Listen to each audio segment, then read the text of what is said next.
Speak up. Oppression, as defined by Oxford Languages, is the prolonged, cruel, or unjust treatment or control of a group. Native Americans have been faced with oppression from our government and our society since the dawn of the Americas. These populations, those communities have been at the forefront of social inequality in our nation. Before we go on, here are some vital key terms to keep in mind. Genocide is the deliberate killing of a large number of people from a particular nation or ethnic group with the aim of destroying that group, that nation or group.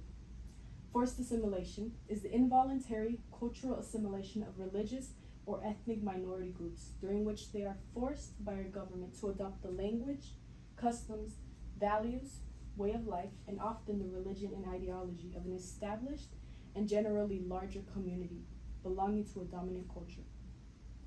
The Indian Removal Act of 1830 authorized the president to negotiate with Native American tribes for federal territory west of the Mississippi River in exchange for Indian lands within existing state borders. The Indian Appropriations Act of 1851 declared that the indigenous people were no longer considered members of sovereign nations and that the U.S. government could no longer establish treaties with them.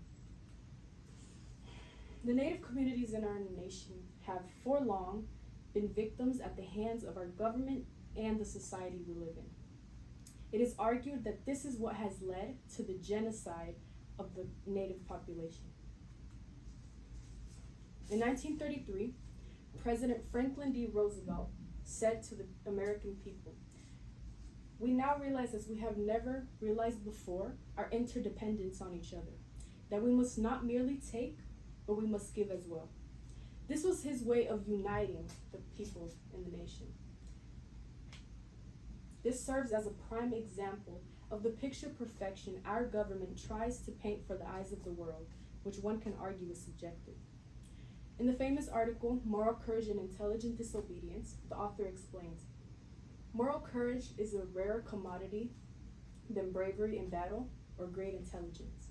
Yet it is the one vital, essential quality of those seeking to change a world which yields most painfully to change.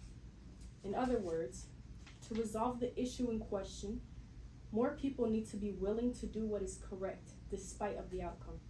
Both of these articles help build the idea that it is easy for our government to set goals, but the same passion is not applied when committing to set goals. This has drastically set back the Native community. And it brings me to my research question. How has our society targeted Native American communities throughout time? An example of the eradication of Native American culture is the Trail of Tears.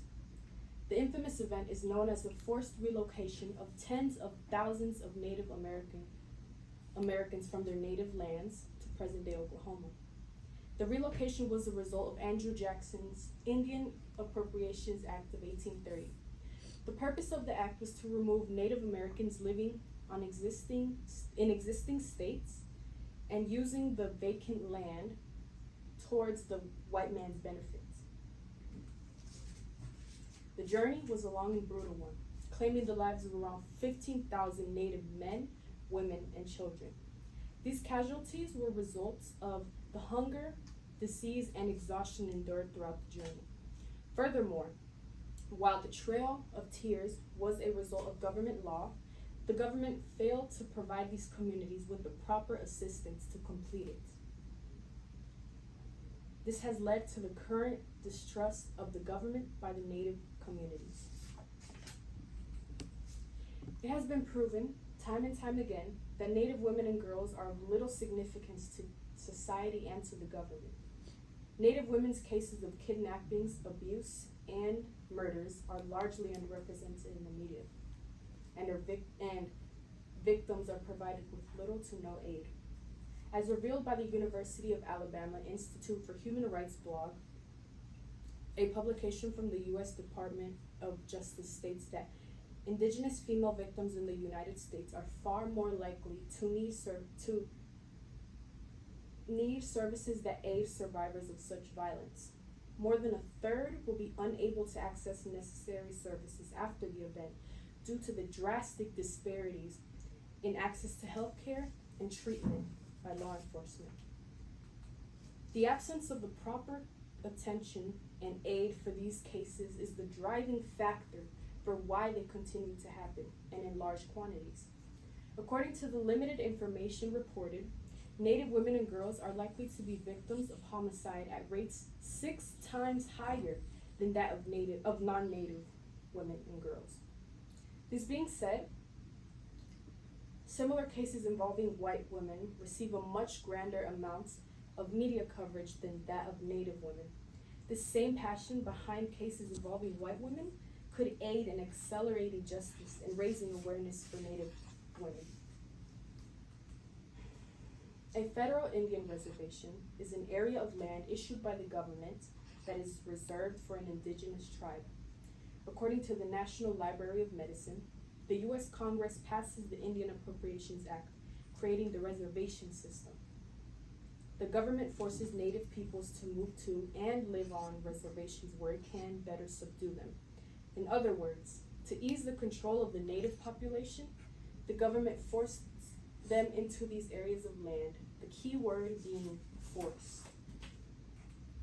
These reservations are infamous for being crime-ridden and impoverished environments.